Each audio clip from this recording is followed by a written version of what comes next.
A gente falou agora há pouco do fraco desempenho de Geraldo Alckmin nas pesquisas e não é a única notícia ruim para o Tucano. Coluna Painel do jornal Folha de São Paulo informa que candidatos da coligação de Alckmin começaram a distribuir santinhos pedindo voto para Haddad, pedindo voto para o PT, é isso mesmo? Isso acontece principalmente na região Nordeste, mas é registrado também em outras cidades do país. O pior é que quem não pede votos para o rival simplesmente omite a presença de Alckmin nos panfletos. E em meio a tudo isso, a campanha do Tucano já começa a entrar em desespero. Não é de hoje, né, Andreasa? Que coisa, né? Mas você sabe, Silvio, que eu acho que isso aí é uma notícia vencida. Com isso eu quero dizer o seguinte: a situação do Alckmin é terrível, tá? Terrível. Mas eu acho que isso já estava precificada. Perdão. Não, é como se não existisse centrão no Nordeste. O que existe é lulismo e não lulismo. E esse não lulismo tá com o Jair Bolsonaro muito claramente. Quer dizer, então, quando, por exemplo, o Ciro Nogueira foi se sentar lá para oferecer o PP, líder do blocão, para o Geraldo Alckmin, a conversa deve ter sido muito clara. O partido vai te apoiar, vai te dar o tempo de televisão, mas eu, pessoalmente, disputo uma reeleição no Nordeste muito difícil. E a minha chance depende do apoio do Lula. E eu vou declarar voto ao Lula. E assim é, porque partido político no Brasil vive de perspectiva de poder. Assim é com todos esses partidos que estão no Centrão, no Nordeste. Aqueles que na história recente eleitoral brasileira tentaram confrontar o lulopetismo no Nordeste foram destruídos. Foi o caso, por exemplo, do próprio DEM. Quase acabou em função desses erros. Foi o caso do Tasso Gereissati. Foi quase varrido do mapa eleitoral porque quis confrontar o PT. Então, é sobrevivência. O Geraldo Alckmin tem muitos problemas, mas ele certamente não contou com o apoio do Centrão no Nordeste. Aliás, nem deveria fazer campanha no Nordeste. E aí, Vera? Sigo com você. O problema é que não é só no Nordeste que está acontecendo isso, né? Você tem em Goiás, por exemplo, Ronaldo Caiado, que é do DEM, está disputando uma eleição para o governo e lá, por desavenças com o PSDB, ele já é Bolsonaro desde o primeiro turno. A mesma coisa no Rio Grande do Sul. O Onyx Lorenzoni, um deputado do DEM lá, já está embarcado no bolsonarismo, inclusive é um dos timoneiros, é um dos coordenadores da campanha do Bolsonaro. No Nordeste, então, a situação é tão grave que mesmo aqueles que foram cotados ali para estar com o Alckmin na chapa, como Mendonça Filho, num eventual segundo turno, já dizem para aqueles com quem conversa, não tenho como estar com o PT, estarei com o Bolsonaro. Então, o que já está acontecendo não é só que as pessoas não estão fazendo campanha para o Geraldo Alckmin no Nordeste, é que elas já preventivamente estão escolhendo o que fazer num eventual e esperado segundo turno entre Haddad e Bolsonaro. Quando você deixa de ser uma figura a ser considerada na equação, é porque a situação realmente ficou bastante grave. E aí, Madureira, sigo com você então no mesmo assunto. Tá difícil do Geraldo Alckmin chegar em 2 dígitos, né? Se manter ali. Tá muito difícil, Silvio.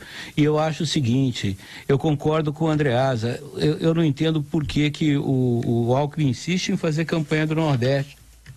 Porque no Nordeste é ele pregar para surdos, né? É ele arar no deserto. O que ele conseguir lá não vai estar nem de perto do que ele pode vir a conseguir, quer dizer, poderia, não sei mais, no Sudeste, e na região Sudeste e região Sul.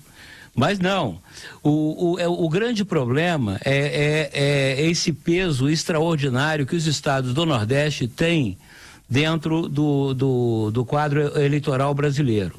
Isso eu estou dizendo que é rigorosamente verdadeiro, essa é uma herança da ditadura militar.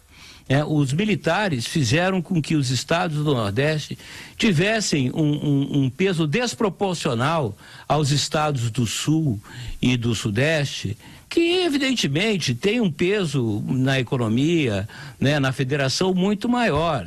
Acabou criando essa coisa disforme que é um super favorecimento. Um voto nordestino vale muito mais que um voto do estado do sul, do estado do sudeste. Isso não é preconceito, não.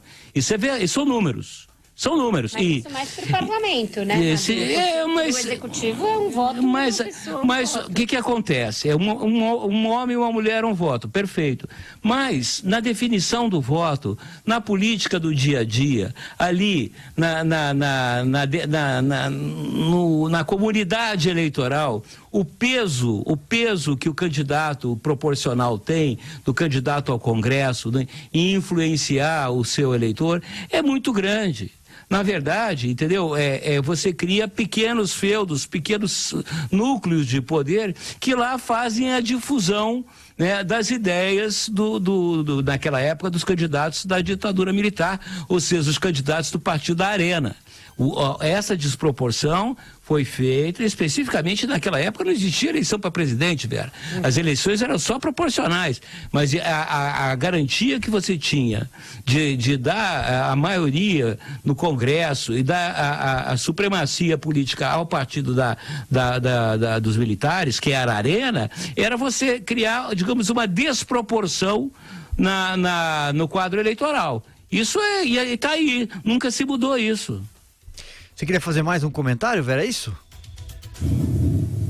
Não, era isso que eu falei aqui quando o Madu estava dizendo, que para o executivo não tem tanta importância essa eventual desproporção, mas ele aventou essa possibilidade do peso político que os caciques nordestinos têm. E realmente no Congresso eles têm muito forte, tem esse voto de cabresto de alguma maneira, mas eu acho que neste atual momento do lulismo, e como o lulismo é forte no Nordeste, advém muito da política social implementada no governo do Lula, com o Bolsa Família e tudo mais, em relação a qual os outros candidatos não apresentam uma alternativa, né?